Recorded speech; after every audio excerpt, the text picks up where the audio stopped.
Imagine a world unlike anything we know today. A time when men lived for centuries, giants roamed the earth, and the line between the divine and the human seemed almost invisible. Before the flood, the earth was a place of mysteries and contrasts, marked by closeness to God, but also by the rise of corruption and violence. Have you ever wondered what led God to decide to start over? What secrets lie hidden in the ancient mysteries of the Bible? And what can they teach us about the challenges we face today? In this video, we'll explore the secrets of this lost time, uncover human choices and the divine plan that shaped history. Don't leave without subscribing to the channel. Click subscribe now and join us on this journey of learning and transformation. Discover how these lessons from the past can impact your life today. In the beginning, before time as we know it, there was only the presence of the Creator, powerful and infinite. God, in His wisdom and love, decided to shape the void. With just one word, light broke through the chaos, separating the darkness. It was the first day, the beginning of a masterpiece that no one could have imagined. Each day, God created something new. On the second day, He separated the waters and created the heavens, stretching out a firmament that glowed with the promise of what was to come. On the third day, dry land appeared, covered in green meadows, majestic trees, and fruits of every color. It was like a vast garden, full of life and beauty. On the fourth day, He placed stars in the sky, the sun to light the day, and the moon, soft and silver, to rule the night. On the fifth and sixth days, the world was filled with motion and sound. Birds soaring through the skies with vibrant wings, fish dancing in crystal clear waters, and all kinds of animals roaming the earth. Each creature seemed perfect, designed with purpose to exist in this harmonious world. Finally, God did something extraordinary. He created human beings in His image and likeness. He gave them names, Adam and Eve. They were not just another part of creation. They were different, special. God entrusted them with the responsibility of caring for Eden, the perfect garden. It was a place where rivers flowed abundantly, fruit trees satisfied their hunger, and God Himself walked with them in the cool of the evening. Between God and humanity, there was a deep friendship, a bond of trust. They lived without fear, without pain, and without shame. Adam and Eve knew each other and knew God in a pure way, with hearts full of joy and peace. But there was a special tree in the center of the garden, the tree of the knowledge of good and evil. God warned them, "You must not eat from this tree." It wasn't just a command. It was an invitation to trust Him completely. The world was in perfect harmony, like a gentle melody filling every space. Everything was in balance, and creation seemed to sing praises to the Creator. Everything seemed perfect in the Garden of Eden. The harmony between God, creation, and the first humans was indescribable, like a constant melody filling every corner of the world. But in the center of the garden, one tree stood out among the many, the tree of the knowledge of good and evil. It was a special tree, its fruit shimmering in the daylight, as if hiding a secret. God had warned Adam and Eve about it. They could eat from any tree except that one. It was a clear boundary, but also a test of trust. One day, as they walked through the garden, the serpent, cunning like no other creature, approached Eve. Its voice was sweet, almost hypnotic, and its words full of doubt. Did God really say, "You must not eat from any tree in the garden"? At first, Eve answered firmly, explaining that only the tree in the middle of the garden was forbidden. But the serpent pressed on. "You will not surely die. God knows that when you eat from it, your eyes will be opened, and you will be like Him, knowing good and evil." The seed of doubt was planted. The fruit looked more tempting than ever. Eve, her heart torn, reached out, plucked the fruit, and took the first bite. Its taste was sweet, but immediately something changed. Adam, who was by her side, also ate. What once was purity and innocence was replaced by an unfamiliar weight, guilt. Their eyes truly opened, but not as the serpent had promised. They realized they were naked and for the first time felt shame. They took fig leaves and stitched them together to make crude coverings. They weren't just hiding their bodies, but something deeper, a sense that something precious had been lost. As the evening came, they heard the sound of God walking in the garden. Instead of running to him, as they used to, they hid among the trees. The harmony was shattered. Something had changed forever. Eden was no longer the home of Adam and Eve. The ground, once so generous, now demanded effort and sweat to yield food.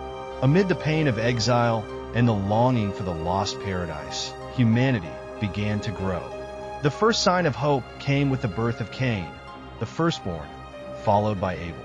Cain became a farmer, tending to the land that demanded so much from him, while Abel dedicated himself to shepherding, guiding, and protecting the flocks. Both were diligent workers, each fulfilling their part to sustain the family. One day, they decided to offer something to the Lord. Cain brought the fruits of the field, the product of his labor. Abel, on the other hand, chose the best of his sheep, a sacrifice that represented his faith and devotion. Both awaited divine approval, but only Abel's offering was accepted. It wasn't about what they offered, but the heart with which they did it. The rejection awakened in Cain a feeling he had never experienced before. A burning heat of anger and envy consumed his chest, robbing him of sleep. God, knowing Cain's thoughts, warned him, "If you do what is right, will you not be accepted? But if you do not do what is right, sin is crouching at your door.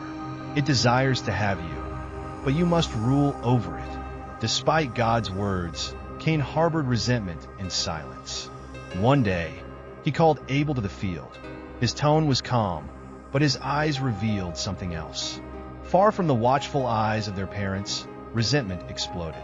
Cain raised his hand against his brother and spilled blood on the ground. It was the first act of violence among humans, a rupture that echoed through creation. The earth, which had received Abel's blood, seemed to cry out for justice. God confronted Cain. "Where is Abel, your brother?" The response was harsh and distant. "I don't know. Am I my brother's keeper?" But the Creator knew everything. The mark of his guilt would be a burden Cain would carry for life. The first bond of brotherhood was broken, and humanity felt the consequences of this tragedy. What would you do in Abel's place, seeing envy grow in Cain's heart?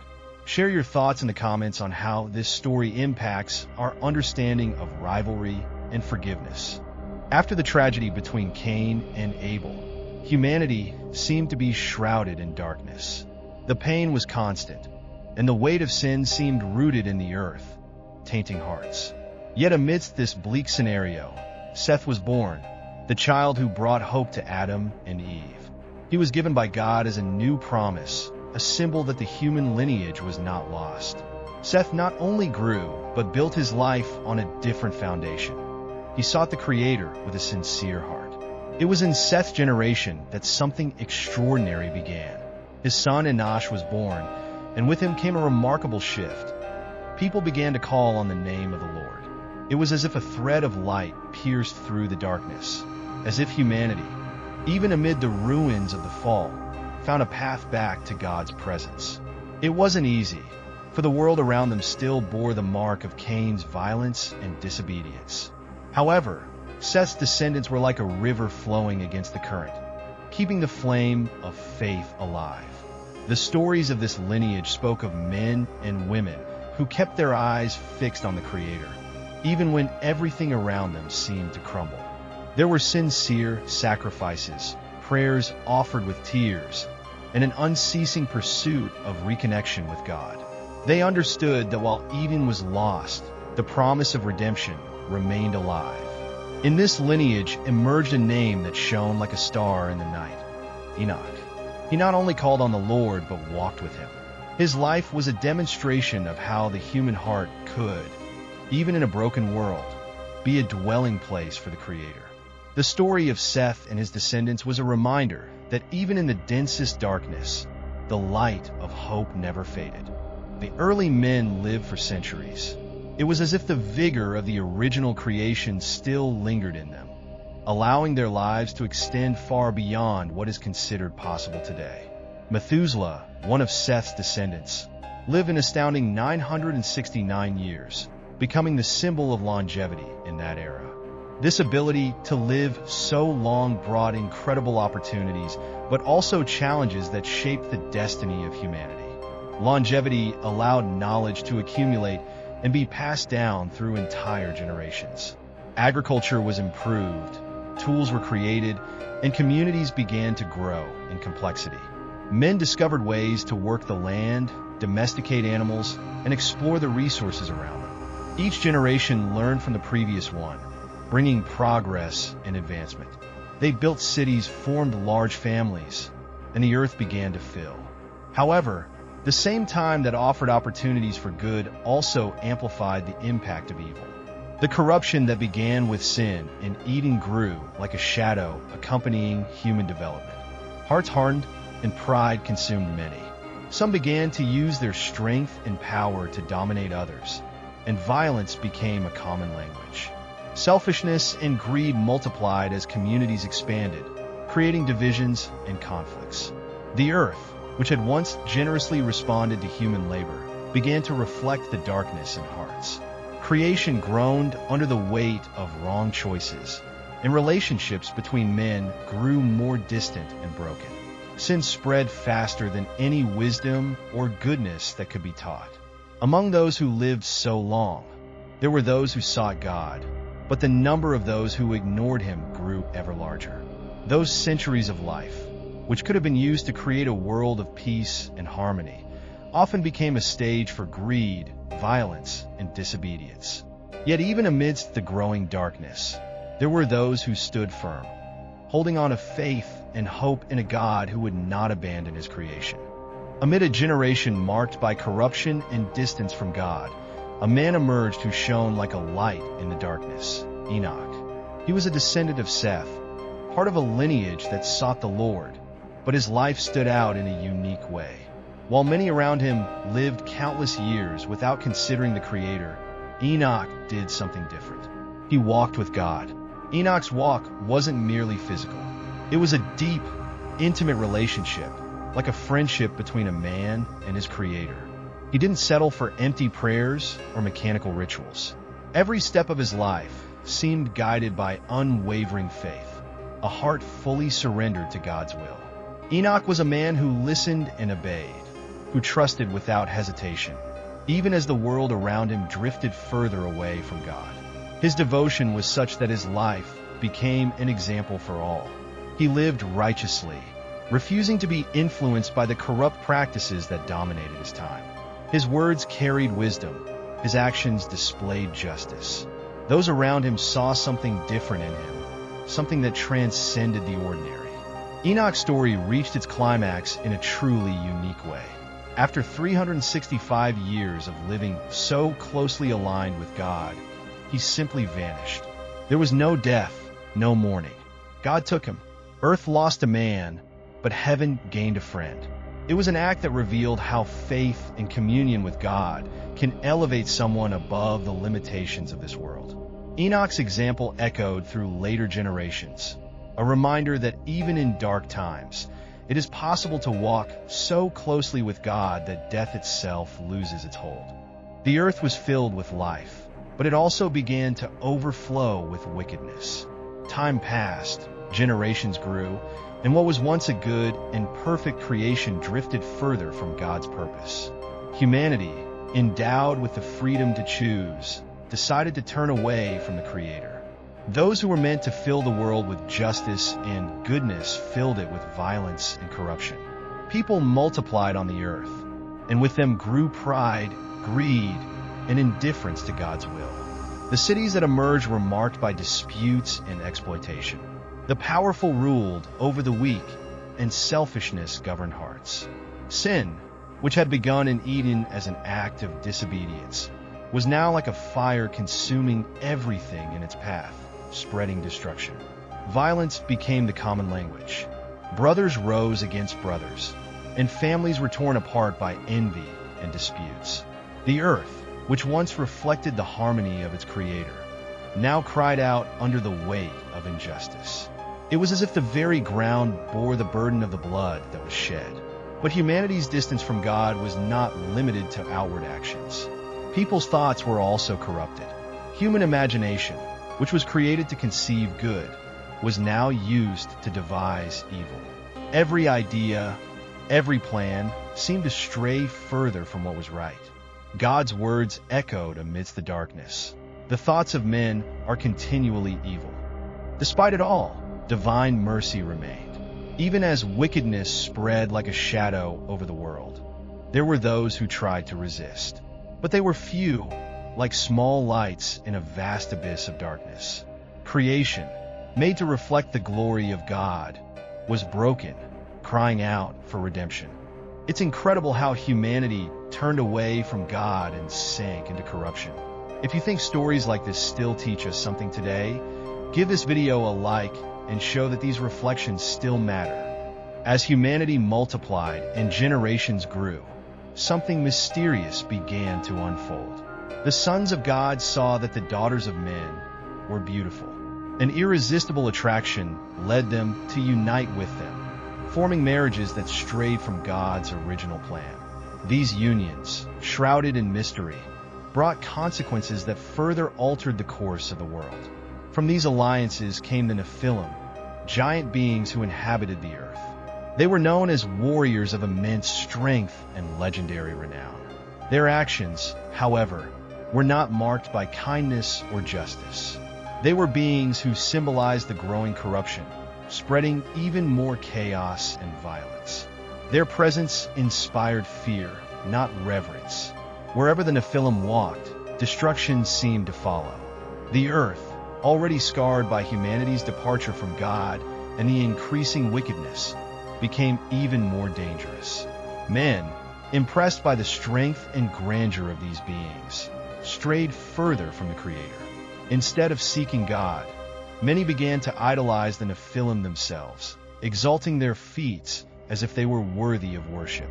It was as if the line between what was sacred and what was profane had been completely erased. These unions, representing a forbidden mix, not only defied divine orders, but also intensified humanity's moral decline. Violence, greed, and idolatry spread like a storm that no one seemed able to contain. The days of Eden's purity and harmony now seemed like a distant memory. The world was dominated by beings who ruled by strength, and people, blinded by corruption, continued to ignore God's ways.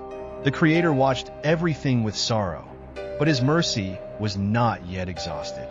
The days grew darker. The earth, created to reflect the goodness and glory of the Creator, was now stained by violence, corruption, and spiritual distance. What had once been harmony had turned into chaos, where wickedness ruled.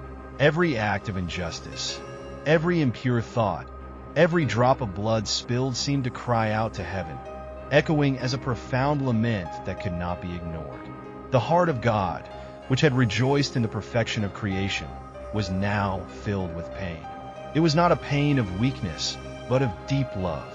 The sight of men and women turning away from His presence, of families destroyed by sin, of lives surrendered to emptiness, caused Him to grieve for the condition of His masterpiece. God, who had given humanity the freedom to choose, saw how that freedom was used to fill the earth with injustice. Then, the divine lament was spoken. I regret that I have made mankind. It was not regret in the human sense, but an expression of the immense sorrow of a Creator who watched His creation reject His purpose. Yet, even amidst the sorrow, mercy still shone. A decision had to be made, a path to correct the course. It would not be a complete end, but a new beginning. Among the multitude of corrupted hearts, God found someone who still walked with Him: Noah. God's gaze turned to him and his family as a spark of hope in a world almost entirely consumed by darkness. Noah was not perfect, but he was faithful, and his faithfulness ignited the flame of a plan that would forever change the course of history. The Creator would not abandon what He loved, but would transform what seemed lost. Amid a humanity corrupted and steeped in sin, there was a man who stood apart. Noah, a descendant of Seth, was different in a world dominated by injustice and violence. He was a righteous and blameless man, someone who walked with God at a time when most had turned their backs on the Creator. His life was not just a display of obedience, but a living testimony of faith and trust. Noah did not follow the ways of his time. While many pursued only their own interests, giving in to wickedness and greed, he dedicated his days to living in a way that pleased the Lord. His choices were guided not by the standards of men, but by the will of God. Noah was known for his honesty and devotion. He was a simple man, but his faith made him extraordinary. The Lord, observing the earth and its increasing wickedness, saw something in Noah that still reflected the original purpose of creation. He found favor in God's eyes, not because he was perfect, but because of his wholehearted devotion. It was like a solitary flame still burning in the midst of a vast field of darkness. From that flame, God decided to begin something new. God's call to Noah was clear. There was a plan he was to fulfill, a purpose that would not only save his family, but also preserve life on earth. God entrusted him with a monumental task, an act of faith that would require courage, perseverance, and complete obedience. Noah was chosen, not just for who he was, but for what he represented, a beacon of faithfulness in a lost world. God's command to Noah was clear and overwhelming: build an ark. It was not an ordinary task, nor something that made sense to those watching him. The earth had never seen torrential rains like those about to come, and the idea of a flood seemed absurd to the people of his time. But for Noah, God's command was not something to question, but to obey. The project was enormous. The ark, measuring 300 cubits in length, 50 in width, and 30 in height, would be a massive vessel, built to shelter not only his family, but also pairs of every animal species. Made of cypress wood and sealed inside and out with pitch, it would be salvation against the imminent destruction. God gave Noah every detail, from the dimensions to the instructions for making a window and a side door, and Noah began his work. The task required effort, time, and perseverance. With every hammer strike, Noah faced mockery and scorn from his contemporaries. They laughed at him, calling him crazy, unable to grasp the greater purpose behind his obedience. But he did not waver. While others indulged in revelry, violence, and indifference, Noah devoted his days to cutting wood, constructing the walls, and preparing the ark's interior to house the animals. Each day of labor strengthened his faith. He knew it was not just about saving himself, but about preserving creation and fulfilling God's purpose. While the world around him sank deeper into corruption, the ark rose as a symbol of hope. Noah faced isolation and ridicule with determination, trusting that the Lord was faithful to fulfill what he had promised. Then, the first pairs of animals began to arrive. From the beasts of the field to the birds of the air, they came under divine guidance, filling the ark with the diversity of creation. It was a sign that God's plan was in motion, even as the rest of humanity remained oblivious to what was about to unfold. Noah was chosen for his righteousness in a world of darkness. What does it mean to you to be faithful to God in such challenging times? Share your opinion in the comments. We want to hear your perspective. As the ark took shape, Noah's words also echoed among the people. He did not limit himself to the labor of his hands. He also used his voice to warn about what was coming. The message was clear: a great judgment was near, and the only hope was to turn back to God. Noah, with patience and determination, spoke of repentance, of the need to abandon the violence and corruption that had overtaken the world. But his listeners did not take him seriously. People, busy with their own lives, dismissed his words as the ramblings of a madman. Some thought him insane, others openly mocked him. "What reign is this we've never seen?" they said. They laughed, made jokes, and went on with their feasts, business, and quarrels, as if nothing could change the course of their lives. With each warning from Noah, the rejection seemed to grow. He spoke with passion, believing that perhaps some might still hear and change their ways. But their hearts were hardened, closed to the truth. The men and women who came to observe the construction of the ark saw only an unusual project, something out of place, and not the message it represented. Noah persisted, even in the face of indifference and ridicule. His voice was not just a warning, but a plea. He knew judgment was coming, but he also knew that God's mercy was extended to anyone willing to listen. Yet the days went on, and the people remained deaf to the call. The hammering of wood echoed as Noah's words were lost in the wind. The ark, rising tall, stood as a visible testament to Noah's faith and determination, but also as a symbol of the disbelief of those who passed by, choosing to ignore the warning. The days of labor, preaching, and warnings had come to an end. The ark was ready, immense and silent, a testimony to Noah's obedience and God's divine plan. Then, the moment arrived. The skies, once seemingly unchanging, began to shift.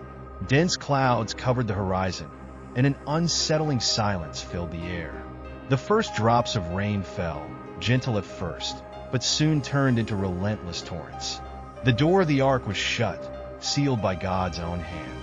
Inside were Noah, his family, and the animals that had heeded the divine call, all organized in their places. Outside, those who had ignored the warning still failed to grasp the severity of what was happening. But as the rain continued to pour, laughter and mockery gave way to cries of desperation. The fountains of the great deep burst forth, and waters gushed from the earth like uncontrollable rivers. The skies seemed to collapse in an endless deluge. Rivers overflowed, mountains began to disappear beneath the waters, and what had once been a world full of life and movement became an endless sea. Creation, stained by sin, was now being cleansed by God's justice. Inside the ark, the sound of rain and the rushing waters outside was constant. For Noah and his family, each day was a reminder that they were under God's care. Though the waves were high and the storm unrelenting, the ark stood firm, carrying with it the hope of a new beginning. The waters covered the entire earth, the world as it had been ceased to exist. But within that vessel, there was life preserved by God. Every creature, every breath, represented the promise that something new would arise when the waters finally receded. The waters finally began to recede.